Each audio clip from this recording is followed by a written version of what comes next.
Hi, this is Cheryl Gallant, your Conservative Member of Parliament for the military-loving riding of Algonquin Renfrew-Pembroke. Some of the usual suspects at the CBC are jealous over the increase in federal funding the Canadian Armed Forces are receiving. Listen to this part of an exchange between two reporters on the CBC podcast Front Burner. Talk to me when you're looking at all of this, what do you think is at stake here for the armed forces? What do you think it means for them to be getting this major injection of funding at a moment when we're seeing that, it doesn't look anyway like they really seem to have some of these pretty fundamental issues under control? I think what's at stake here is whether or not the Canadian Armed Forces are going to be representative of Canadian society, whether or not the makeup of the forces will be at least somewhat proportional, reflective of the diversity of Canadian society, or whether the forces will be and perhaps remain a boys' club. And I think the challenge right now that the Canadian Forces is facing is the perception among the public at large that its efforts to diversify itself have not been successful, that it is not serious about rooting out extremism. And if that's the perception of the public, it will hurt recruitment. It will hurt people's desires to be part of the armed forces. And if that's the perception, if people don't want to join the armed forces at a moment when the federal government has made clear it wants to strengthen the armed forces, that it wants the armed forces to play a more prominent role in Canadian society, then there's a major conflict between the goals of government and the desires of the public, and the military's own ability to meet the mission that it's been given by the government. This exchange came at the end of a long discussion about all the ways the Canadian Armed Forces has been, in the view of this particular senior CBC investigative journalist, a hotbed for conservative radicalism. Of course, conservative radicalism is an oxymoron. What the journalist actually said was the military is a hotbed of right-wing extremism. Now, to justify his argument, the reporter cites 3 instances over the last 40 years. The reporter pointed to the recent arrests of 2 members of the Canadian Armed Forces on charges of facilitating terrorism. The next example the reporter cited was a CBC story from 2017, finding that 75 members of the Canadian Armed Forces had joined a Facebook group founded by Quebecers, many of whom were veterans of Afghanistan, who were upset about Trudeau's pledge to bring 25,000 Syrian refugees into Canada. According to the CBC podcast host, 75 is not an insignificant number. What was the military's response to finding 75 active members in this Facebook group? That's not an insignificant number of people. I know many reporters joke that they got into writing because math is hard. But 75 out of 70,000 is 0.0001%. So just 1/1000th of a percent seems significant to the CBC. The final example of the Canadian Armed Forces being a hotbed of evil conservatives given by the CBC was the Somalia inquiry. For the half of Canadians who were born after a Liberal Prime Minister famously shut down an independent inquiry, the Somalia inquiry was an investigation into the torture and killing of a Somali teen at the hands of 2 members of the Canadian Armed Forces. Again, the inquiry was shut down by Jean Chrétien. Yeah, that didn't stop the CBC reporter from suggesting the CAF was effectively a white supremacist organization because of events which took place in 1993. What the CBC reporter failed to mention was the 2 soldiers involved in the killing of them. Just one, the white man, was jailed. Now, this isn't because our justice system is racist against white people. The other soldier, an Indigenous man tried to kill himself after his arrest. He suffered severe brain damage and was found to be unfit to stand trial. What the CBC investigative reporter also failed to mention was the concern expressed at the time about the soldiers being subjected to medical experiments. 3 of the 4 soldiers involved in the affair were being given an experimental anti-malarial drug called mefloquine. Side effects include paranoia, lack of judgment, and neurosis. A doctor with Health Canada actually resigned in protest over giving soldiers this experimental drug. For this particular CBC reporter, facts such as an Indigenous soldier who was ordered to take an experimental drug with possible psychotic side effects doesn't fit the story he's trying to sell. If any of this is starting to sound familiar to longtime viewers, it's because this is the same CBC reporter who accused me of pushing far-right misinformation about Dutch farmers and the Liberal government plan to reduce emissions from fertilizer. This reporter really shows his radical left-wing bias with this line. And I think it also speaks to this kind of political moment where diversity initiatives are being heavily scrutinized and diversity initiatives are being heavily politicized. And so the Canadian military has given itself this mandate to diversify itself. And I think as opponents of the government and as opponents of diversity initiatives raise their voices, I think a lot of us are going to be watching whether or not the military commits to this desire to diversify itself to be a more inclusive workplace, or whether it stays the way that it's always been.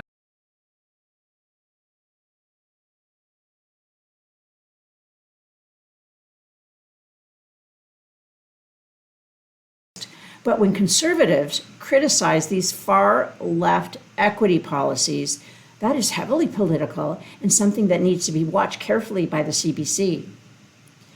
In case this particular journalist decides to tune in, let's be absolutely clear. Nobody's opposed to diversity. Nobody's opposed to inclusion. Equity is a radical, far-left dog whistle for racist socialism. Traditional socialism claims every individual should be equally impoverished. Racist socialism claims every racial group should be equal in all outcomes. It's a heavily politicized policy which redistributes tax dollars to self-appointed community leaders who turn around and use the money to campaign for the Liberals, not unlike the CBC. But now the CBC is hearing that its budget will be cut while the military gets a big injection of tax dollars. So, like a jealous child, the CBC seeks to smear and slander the women in the Canadian Armed Forces in the hopes Liberals will restore their funding. Let's defund the CBC. Help them be the best they can be. Government documents reveal the Liberals were aware that their new green fuel regulations would benefit U.S. companies and hurt Canadian companies. The green fuel regulations mandated increased use of ethanol and biodiesel in the fuel mix.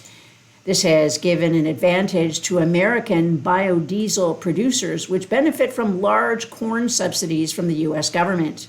Canadian refineries can't compete, so they are forced by government regulations to buy American products. The government originally estimated the cost of these regulations would increase prices by 13 cents per liter for gasoline and then 16 cents for diesel. The Liberals have made Canada more reliant on the U.S. for fuel that runs our tractors and our trucks. Canada shouldn't have to import any fuel. During the election, Carney plagiarized Stephen Harper when he claimed he wanted Canada to be an energy superpower. A real energy superpower wouldn't be forced to import diesel. Only conservatives will make Canada energy independent. This is a picture of William Lai, the president of Taiwan. He was elected president last year. Before that, he'd been the vice president for 4 years. Before that, he'd been Taiwan's premier, the mayor of Tainan, elected 4 times to the National Assembly, and voted best legislator 4 times in a row. He trained as a doctor, studied at Harvard, and is a Boston Red Sox fan.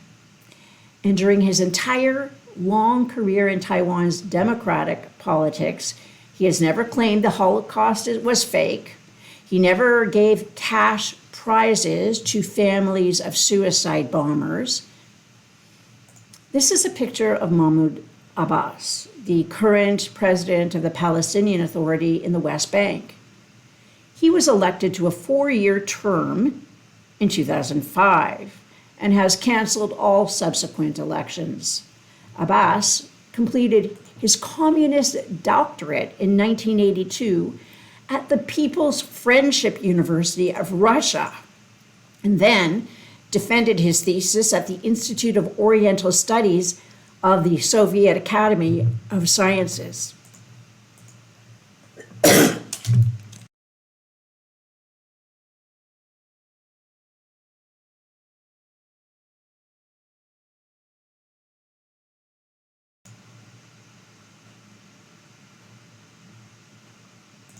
His thesis was that the Holocaust was exaggerated and that Jewish people were secretly in league with the Nazis.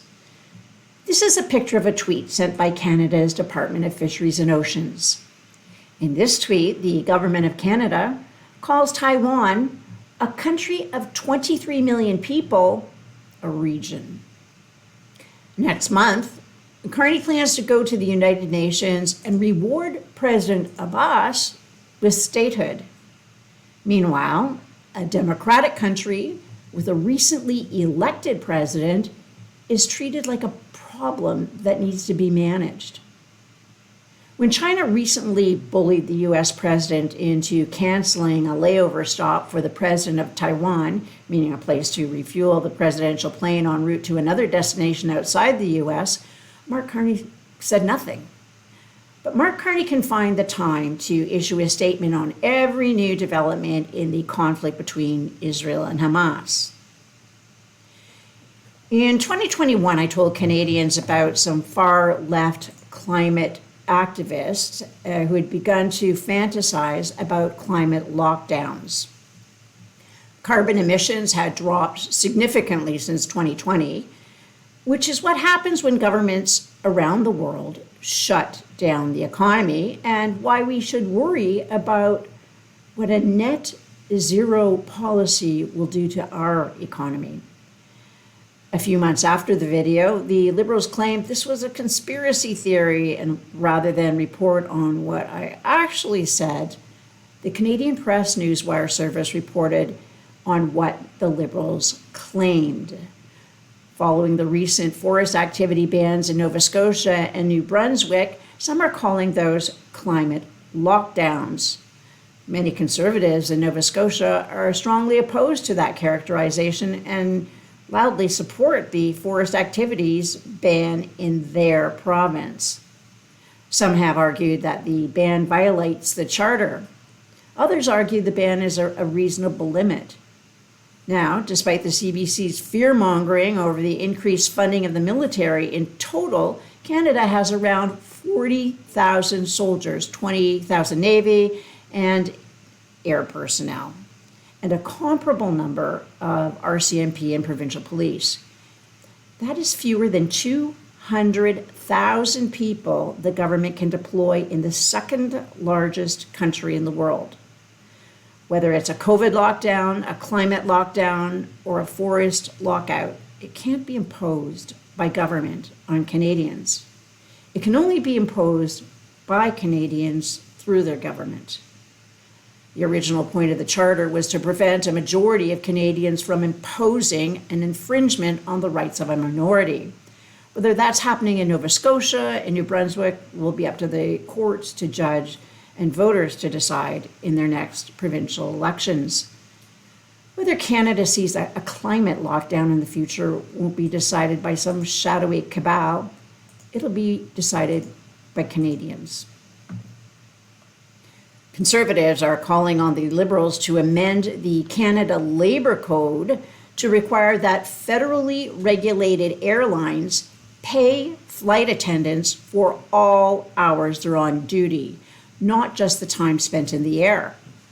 Today, many airlines begin paying flight attendants only when the aircraft doors close, the plane pushes back, or the wheels leave the ground.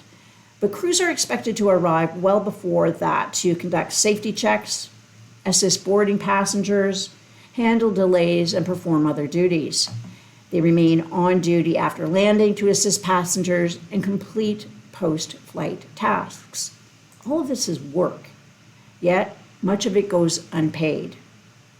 No other federally regulated worker would accept being on the job without being paid, and neither should flight attendants. It's time to end this outdated and unfair practice, which is why in the last Parliament, Conservatives introduced Bill C-409, which would have ensured that flight attendants are paid their pre- and post-flight work time. The Carney Liberals must update the Labour Code to ensure flight attendants are paid for every minute they're required to be at work, from check-in to sign-off. These professionals play a vital role in our transportation system and deserve compensation that reflects the full scope of their responsibilities. It's just common sense. Live from Ottawa, this is Cheryl Gallant.